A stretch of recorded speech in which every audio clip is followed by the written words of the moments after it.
Previously on TVSins. You know, this isn't just an exercise. This is real life. Is this real life?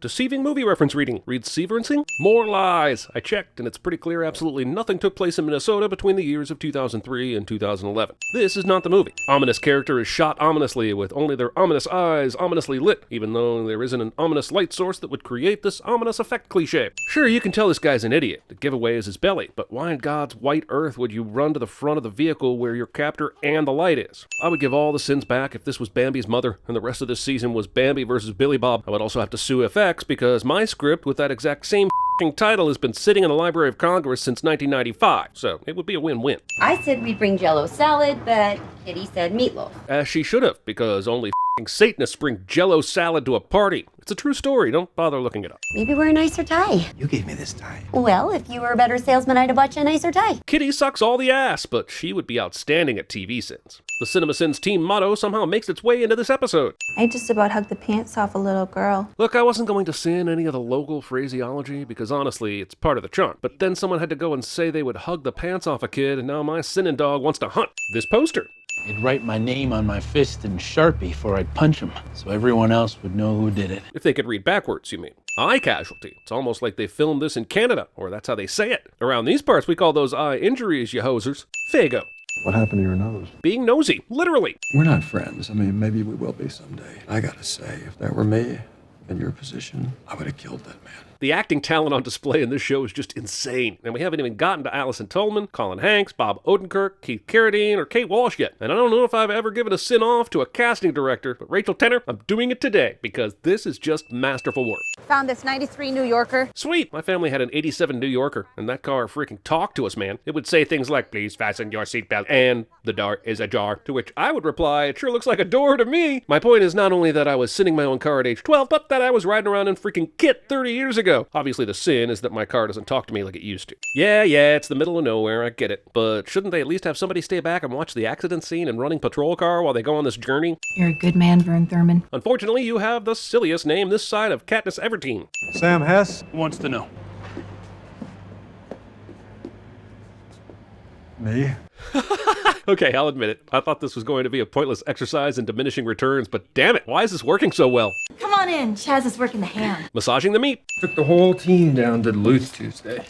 Big spread at the Marriott. Oh, I always want to stay there. Yeah, it's real sweet. King-size bed, view of the lake, you name it. Actually, it's a Marriott in Duluth, so king-size bed is about as you name it as you're gonna get. Took Gordo to a specialist last month. I think he might have the autism. That's interesting, because I think Chaz might be the asshole. You know, guys at work, they talk about how they look up to their brothers. Sometimes I tell people you're dead. Geez, I know we're trying to set up Bilbo Watson as a sad sack here, but it's like this entire town went to the Stephen King school of bullying things. PG-13 strip clubs. I don't care how dumb you are, if you grew up in Minnesota, you know you don't start shoveling out in the middle. You start by the door and work your way out. Unless, of course, it's one of those snowstorms that brings with it a director who wants a creepy walking from behind shot. I pissed in this gas tank. Car never drove straight again. Granted, I'm not exactly a car guy, but does urine in the gas line affect the alignment? Why the hell does Bad Santa so obviously unplug the phone line and cast it aside right before using the phone? This is one of those things that seems so intentionally obvious that I'm sure someone in the comments is going to tell me that hotel phones in 2006 Minnesota are actually cell phones that just look like landlines to fool us tourists. Seriously, how do you miss something like that? Were you off playing a heated game of Duck Duck Grey Duck? Knife in the head. You didn't hear that from me. Maybe not, but the several people within earshot probably did. He was in a whorehouse. Glad it's dead. I would be too. The idea that Fargo presents a universe where someone cheats on Kate Walsh seems like a sin. I bet Lester loves these magic gloves. They are on his hands as he takes off his coat to hang it up, but then magically off his hands as the camera cuts to a close-up. In fact, he loves them so much that after he slams them in his hat and walks over to his desk, he apparently takes them out and slams them into his hat again. Also, I'm not sure when he moved his briefcase after setting it on the floor by the door, but there it is sitting under his desk nicely. The show has a lot of departments firing on all cylinders. The continuity department is not one of them. Obvious Coen reference is clever, but obvious. I never said yes. Didn't say no. False consent. Your problem is you spent your whole life thinking there are rules. There aren't. CinemaSins apologists. We're having a baby, Vern. A line of dialogue for Jim Varney's abandoned project, Ernest or Anestia, somehow makes its way into this episode. But you're not a man, Lester. You're not even half a man. Halfling shaming. Oh, hi. Can I have room 23, please? Exactly when did these two decide to be pen pals and chummy enough to exchange numbers? How does he know he's in room 23? Did Jim Carrey tell him?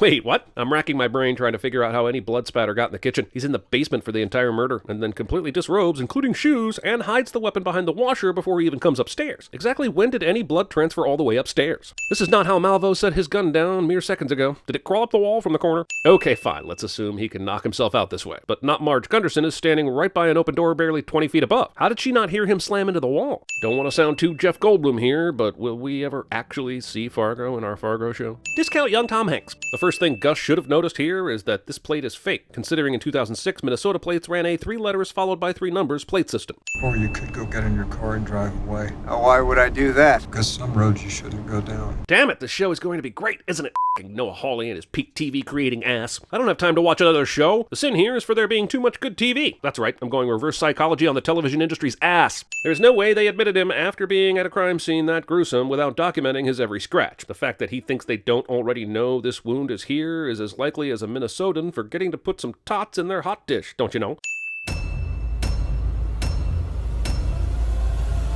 What fresh hell is this?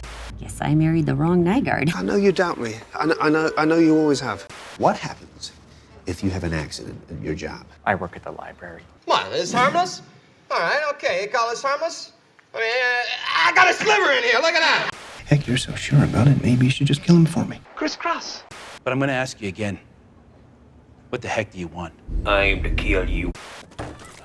Whoa! You know you can't bring that weak-ass stuff up in this humpy bumpy!